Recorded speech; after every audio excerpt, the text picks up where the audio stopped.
السلام علیکم، welcome to SLR learning plant.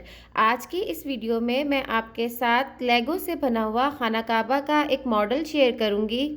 دنیا بھر کے مسلمان کسی بھی جگہ نماز ادا کرتے ہوئے اپنا رخ بیت اللہ یعنی خانہ کعبہ کی سمت کرتے ہیں۔ حجاج، عمرے اور حج کے مناسک کی ادائیگی کے دوران خانہ کعبہ کے گرد گھڑی کی سوئیوں کے مخالف رخ میں 7 چکر لگاتے ہیں۔ اس حوالے سے متعدد روایات ملتی ہیں کہ اللہ کے اس گھر کو پہلی مرتبہ کس نے تعمیر کیا۔ قرآن کریم خلیل اللہ حضرت ابراہیم علیہ السلام اور ان کے بیٹے حضرت اسماعیل علیہ السلام کے بارے میں تصدیق کرتا ہے کہ ان باپ بیٹے نے اللہ کے حکم کو پورا کرتے ہوئے خانہ کعبہ کی دیواریں تعمیر کیں۔ خانہ کعبہ کی موجودہ شکل بھی وہ نہیں ہے جس شکل میں یہ حضرت ابراہیم علیہ السلام کے ہاتھوں تعمیر ہوا تھا۔ مختلف زمانوں کے دوران بیت اللہ نئے سرے سے تعمیر کیا گیا۔ ان میں درج ذیل مواقع سامنے آتے ہیں۔ اسلام سے قبل کے زمانے میں قریش نے خانہ کعبہ کی تعمیر نو کی۔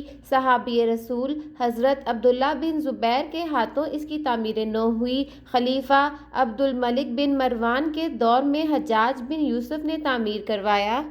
آخری مرتبہ خلافت عثمانیہ کے سلطان مراد نے 1630 میں اس کی تعمیر کروائی۔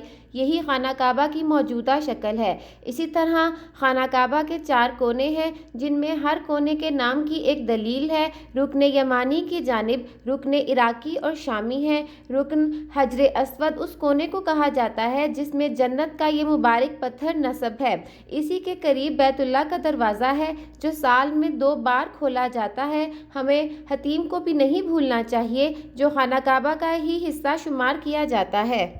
مسجد الحرام کی توسیع کے $60 ارب کے منصوبے کے تحت زائرین کے لیے عبادت کے علاقے کو لگ بھگ دگنا وسیع کر دیا جائے گا۔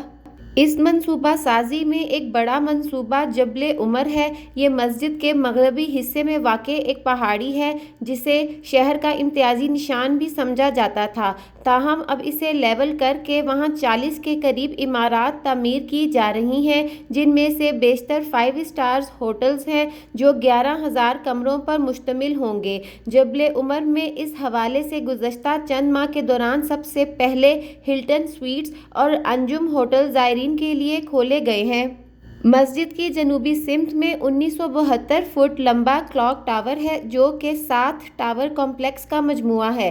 اسے عثمانی عہد کے قلعے کو گرا کر تعمیر کیا گیا ہے۔ اس کے علاوہ جبل شراشف کا منصوبہ بھی زیر تعمیر ہے جس کے لیے برمی اور افریقی تارکین وطن کے کچے گھروں کو گرا کر سعودی شہریوں کے لیے ایک نئی رہائشی آبادی اور ہوٹل وغیرہ تعمیر کیے جا رہے ہیں۔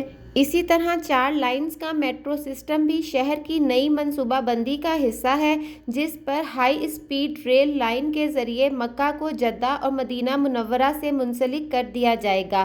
مسجد الحرام کے توسیعی منصوبے سعودیہ کے بن لادن گروپ کی قیادت میں چل رہے ہیں جس نے کلاک ٹاور کو بھی تعمیر کیا ہے۔ بن لادن خاندان السعود کے کافی قریب ہے اور ملک بھر میں اہم تعمیراتی منصوبوں کو چلا رہے ہیں۔